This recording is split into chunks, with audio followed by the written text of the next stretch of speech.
saluer tous ceux qui nous regardent, qui en principe auraient dû être à l'église. Et je suis sûr qu'auraient aimé être à l'église, donc vous y êtes à distance. En tout cas, on pense bien à vous et je suis sûr que vous pensez également à nous. Et nous allons ensemble reprendre la suite de cette mini-série sur l'évangélisation. Et si vous avez manqué la première, je vous invite à aller sur le site de l'église ou sur YouTube et vous pourrez voir la première prédication sur l'évangélisation. Et la semaine dernière, nous avons répondu à la question « Pourquoi faut-il évangéliser ?» Alors, elle a répondu, pour résumer, que si personne n'annonce l'évangile d'une manière ou d'une autre, comment les pécheurs pourront-ils croire? Comment pourront-ils être sauvés? Donc ça, c'était la semaine dernière. Pourquoi faut-il évangéliser? Ce matin, nous allons continuer avec une autre question. Et la question, c'est: est-ce important d'évangéliser? Pour répondre à cette question, nous allons voir ensemble deux passages. Le premier se trouve en Matthieu, chapitre 9. Matthieu, chapitre 9, à partir du verset 35.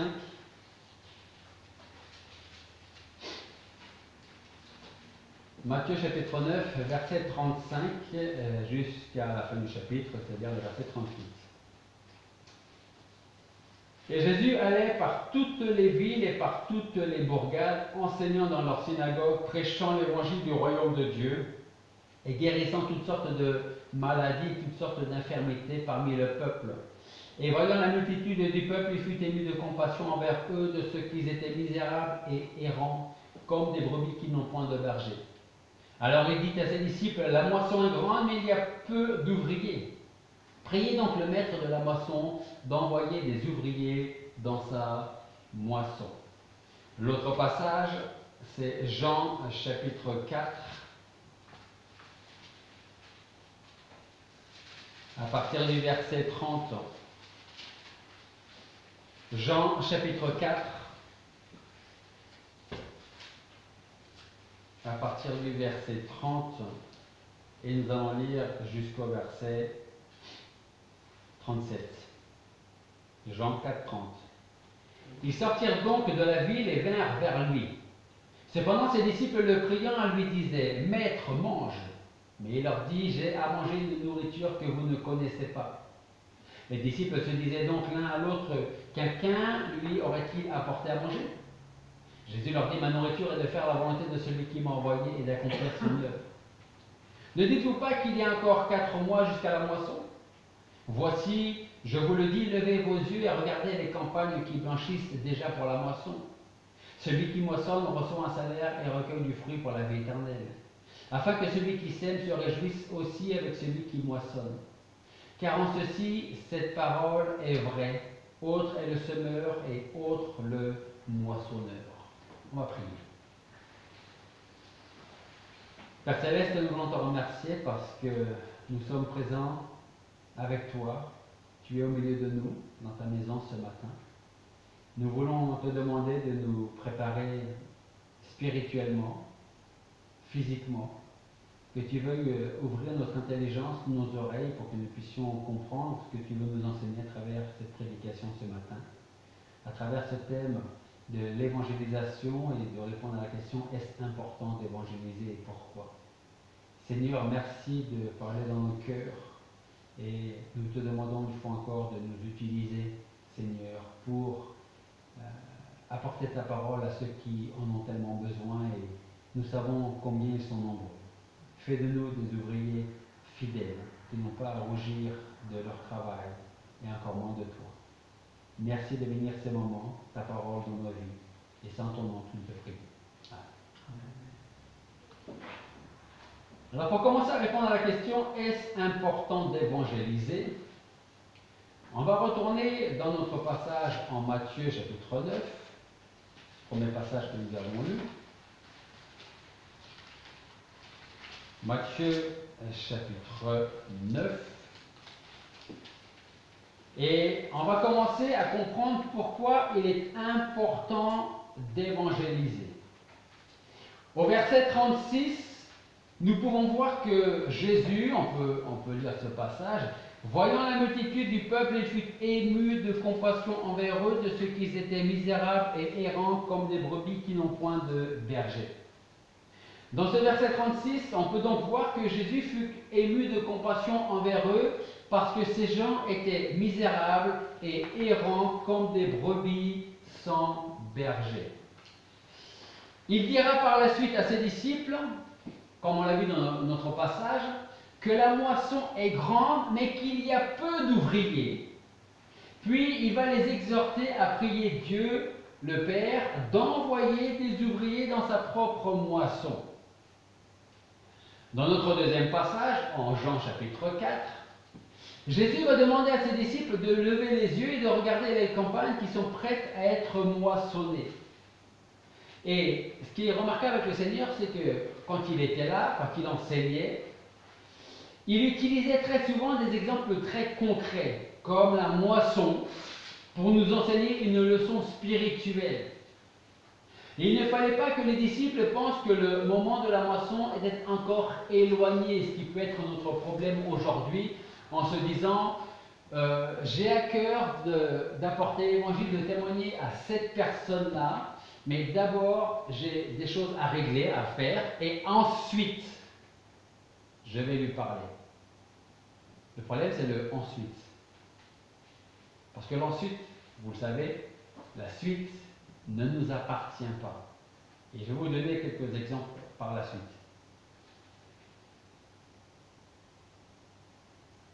Les disciples, après que le Seigneur leur ait parlé, devaient réaliser que les champs étaient déjà blancs, de la couleur de la moisson, prêts à être coupés. Au moment même où le Seigneur disait ces paroles, ils étaient dans un champ prêt à être moissonnés.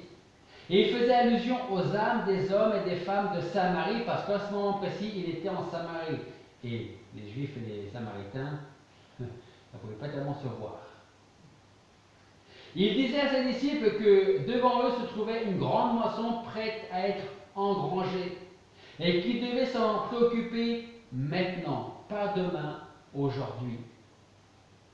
Alors vous aurez peut-être remarqué que dans ces passages, le Seigneur parle au présent, jamais au futur. Il ne dit pas, vous voyez ces champs, demain il faudra récolter tout ça. Il parle toujours au présent, c'est aujourd'hui qu'il faut le faire. Il ne dit pas demain, et encore moins forcément après-demain ou plus tard. Il dit c'est aujourd'hui que ça doit se faire. De la même manière, le Seigneur nous dit, lève les yeux et regarde les champs qui sont autour de toi. Le Seigneur est en train de nous dire que la moisson n'est pas prévue pour demain, mais pour aujourd'hui. Et vous le savez, je pense que je n'ai pas besoin de vous convaincre, le temps passe très vite. La parole de Dieu nous dit dans l'épître de Jacques, Jacques 4, 14, « Or, vous ne savez pas ce qu'il en sera de demain, car qu'est-ce que votre vie? Ce n'est qu'une vapeur qui paraît pour un peu de temps et qui s'évanouit ensuite. » La nôtre ou la personne à qui on a envie de témoigner d'ailleurs. En Hébreux 9, 27, nous lisons encore qu'il est réservé aux hommes de mourir une fois et après quoi vient le jugement. La question du thème ce matin, c'est est-ce important d'évangéliser?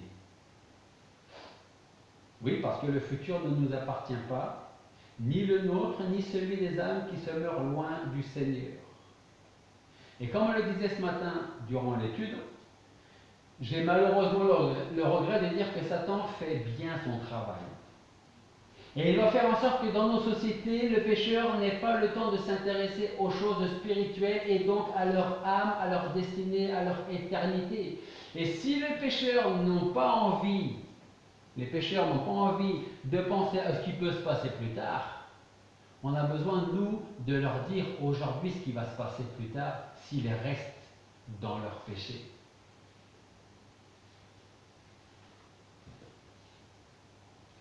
Vous avez tous lu ce qu'il y avait sur le petit papier que je vous ai donné? Hugo, je t'en donnerai un tout à l'heure. Tu n'étais pas là ce matin. Pour ceux qui nous suivent, qui se seront à l'église, je l'espère, la semaine prochaine. Vous aurez ce petit papier, mais il y a quelques questions sur ce papier. La dernière personne à qui j'ai témoigné, quel était son prénom? À quelle occasion? Dans quelles circonstances? Est-ce que cette personne est venue à l'église? Est-ce que cette personne est venue au Seigneur? À quand remonte ma dernière invitation pour une personne à venir à l'église? À quand remonte la dernière fois que j'ai parlé de ma foi? Et je pense que la dernière question, c'est la plus importante de tous. Comment s'appelle la dernière personne que j'ai amenée au Seigneur? Je ne parle pas de l'amener à l'église. Je parle de l'amener au Seigneur pour qu'elle soit sauvée et qu'elle fût sauvée. Comment s'appelle la dernière personne que j'ai amenée au Seigneur et qui aujourd'hui est sauvée? Cette question est certainement elle peut être certainement la plus embarrassante pour tout le monde. Parce que est-ce qu'on peut mettre un prénom? Quelle est la dernière personne que j'ai amenée au Seigneur?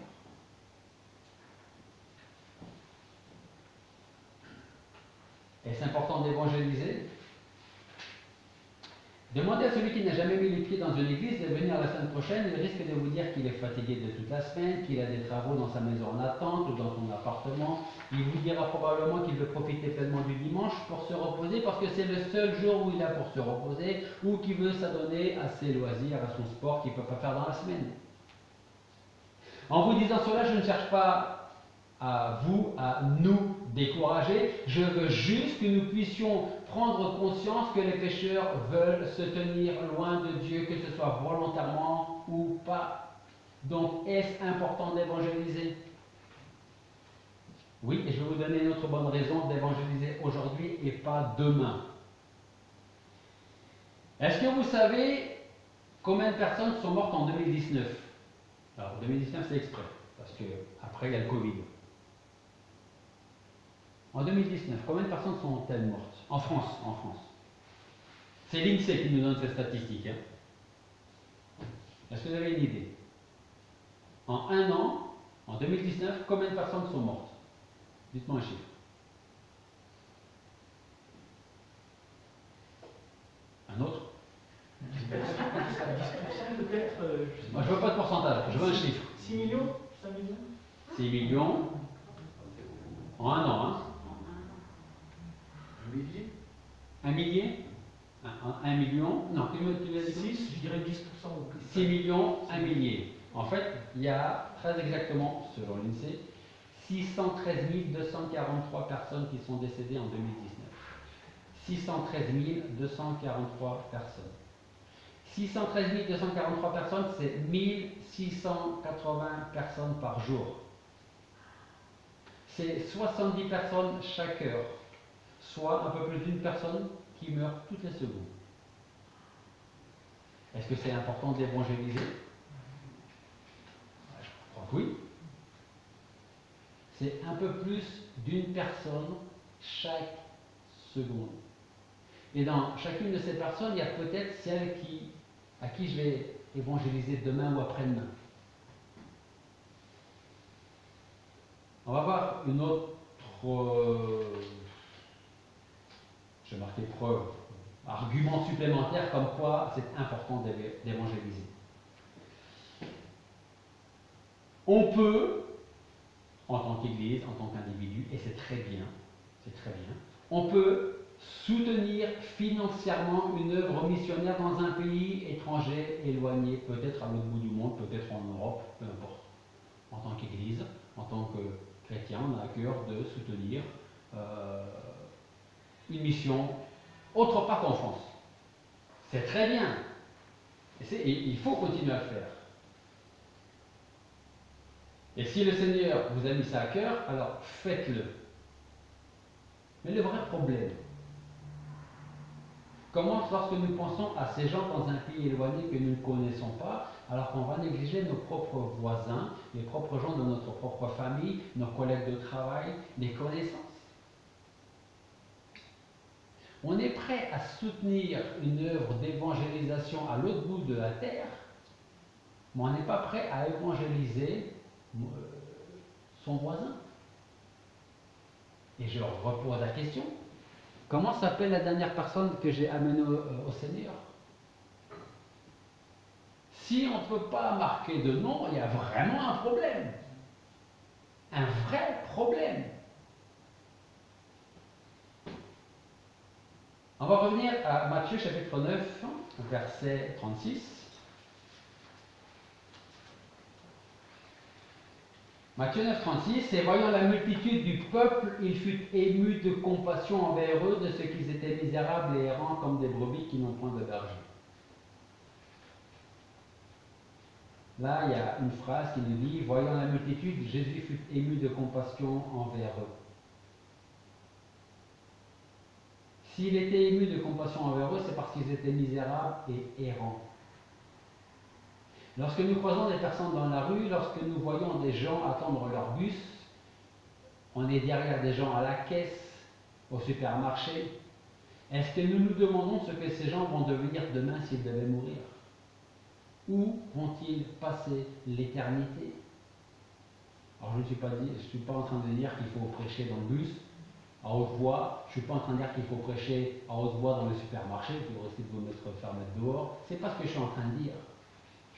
Je suis en train de dire qu'on a un travail à faire. Est-ce que nous aussi nous sommes émus de compassion envers ceux que nous savons misérables et errants comme des brebis qui n'ont point de berger? Parce que vous savez, il y a des gens avec qui qu'on peut côtoyer, des collègues de travail, des voisins, des gens dans notre famille, qui se portent mais alors absolument très bien. Et ils ne pensent même pas à l'éternité qui va arriver un jour. Mais nous, on devrait y penser pour eux. Et leur dire, ils se réjouissent, mais s'ils pouvaient connaître mon Seigneur, ils se réjouiraient encore plus.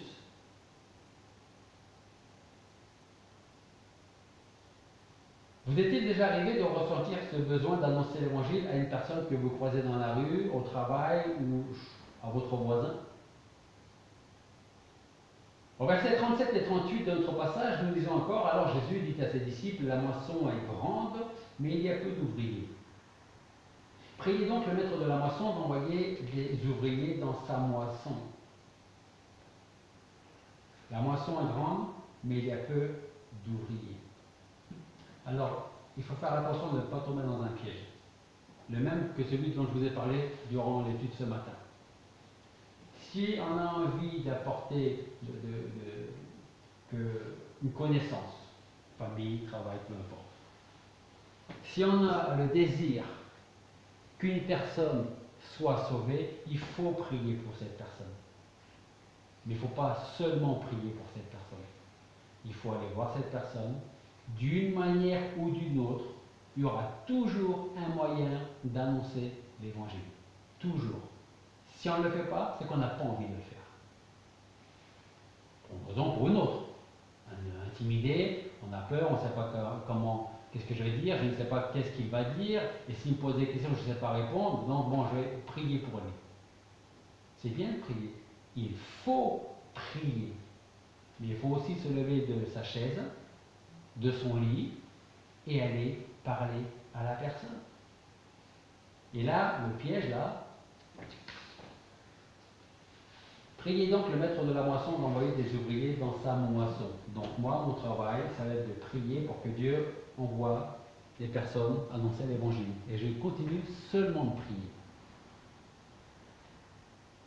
C'était quoi le texte de référence la semaine dernière? On a parlé de qui, entre autres, si vous vous souvenez? Ésaïe. Et à la fin du passage que nous avons lu, le Seigneur posait une question, qui allons-nous envoyer? Et qu'est-ce qu'a répondu Ésaïe?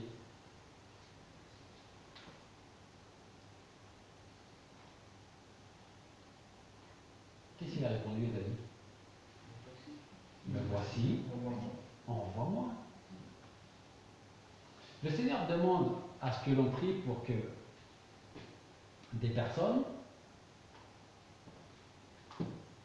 soient envoyées dans le champ pour évangéliser. Et il faut le faire pour que Dieu envoie des personnes, peut-être dans ce fameux autre pays qui n'est pas la France, et pour que ces autres personnes puissent entendre l'évangile. Mais moi, chez moi, dans mon entourage, qu'est-ce que je fais? Qu'est-ce que je fais? La moisson est véritablement immense. N'attendons pas, par exemple, et c'est aussi une très bonne chose, n'attendons pas le culte de Noël ou la kermesse de Noël pour amener nos amis, nos parents, nos voisins pour entendre l'évangile. Faites-le. Et si Dieu le veut, on en fera l'année prochaine. Et continuez à le faire. Mais n'attendez pas le culte de Noël, la kermesse de Noël pour inviter les gens.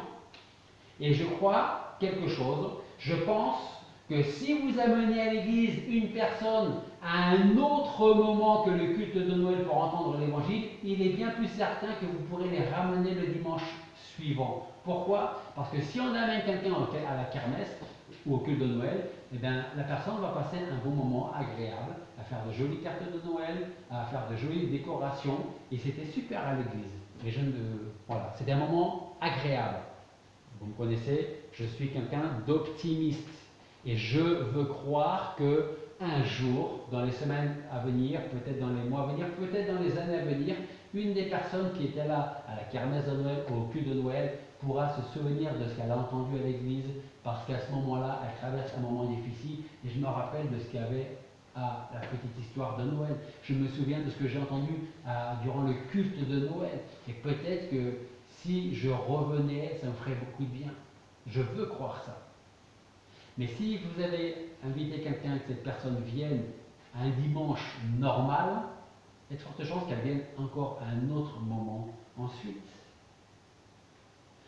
Luc 14, 23 nous dit, le maître dit au serviteur, va dans les chemins et le long des haies et contraint d'entrer ceux qui y sont afin que ma maison soit remplie. Luc 14, 23. Vous avez entendu ce passage, ce verset? Je vais vous le relire. Écoutez bien. Hein.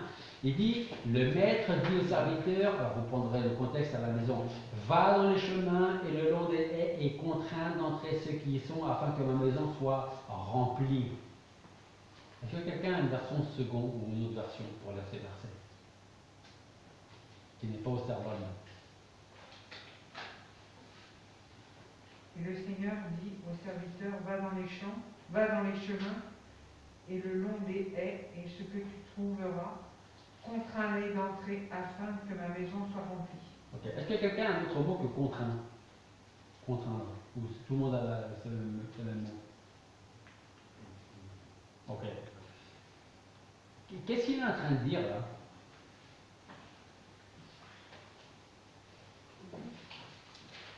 Qu'est-ce que le maître dit au serviteur? C'est une parabole, vous lirez le contexte à la maison. Mais qu'est-ce qu'il est en train de dire? Très concrètement. D'obliger d'une certaine manière. On ne peut pas aller sortir quelqu'un de son lit pour dire, bon, tu m'as tellement promis que tu viendras à l'église que maintenant je te prends, je t'habille et je t'amène.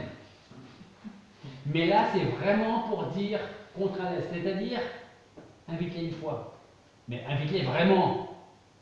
Il ne veut pas venir, la semaine prochaine, tu l'invites encore, et encore, et encore, et encore. Contrains cette personne à venir.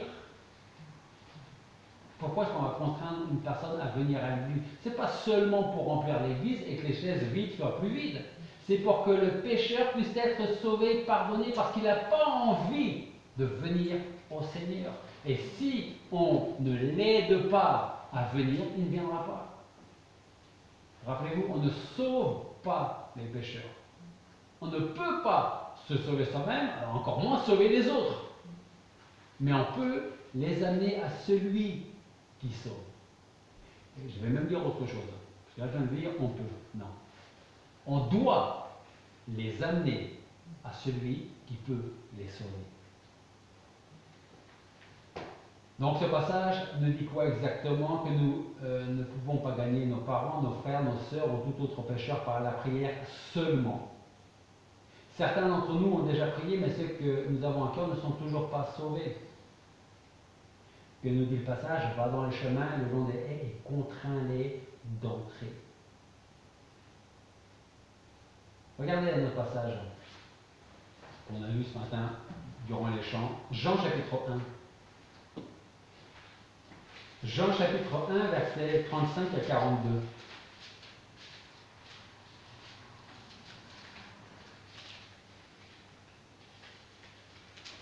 Jean chapitre 1, versets 35 à 42.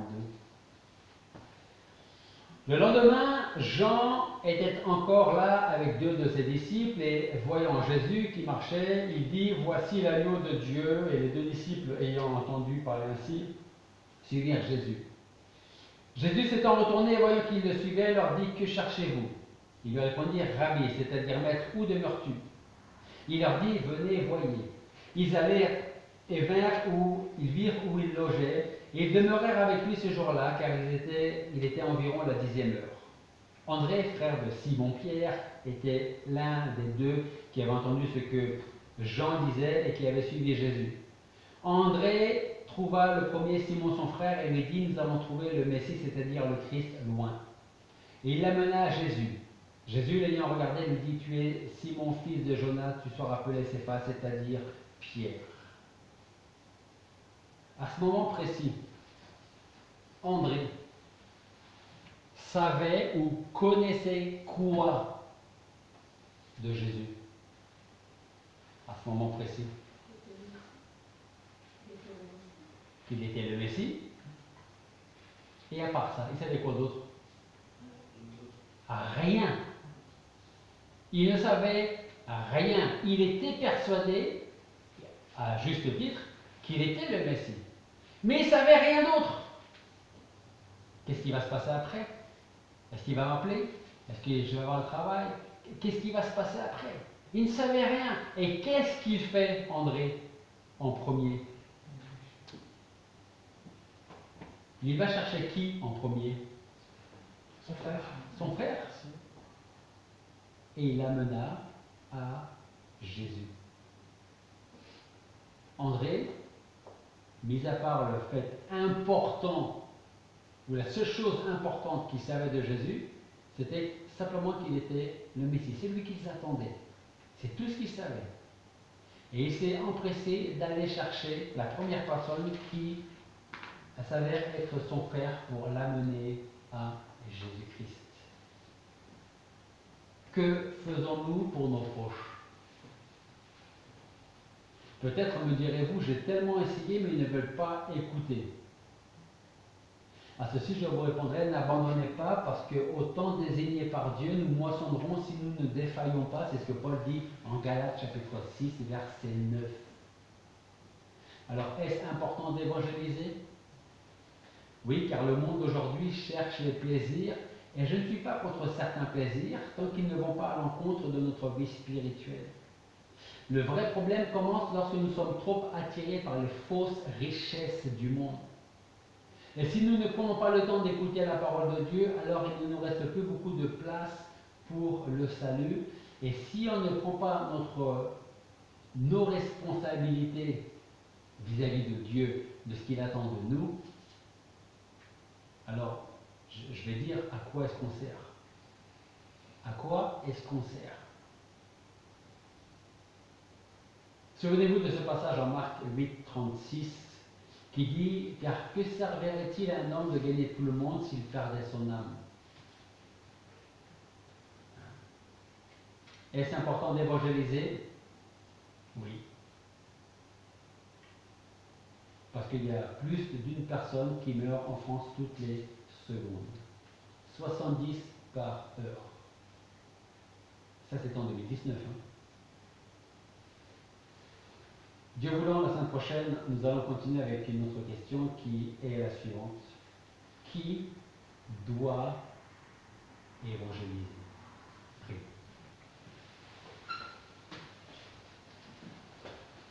Père Céleste, nous voulons te remercier parce que tu nous as fait la grâce d'être dans ta maison, d'entendre ta parole.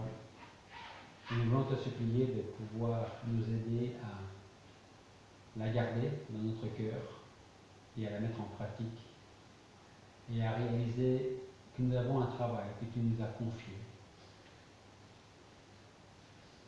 Tu ne nous demandes pas de sauver les pécheurs, mais de les amener jusqu'à toi.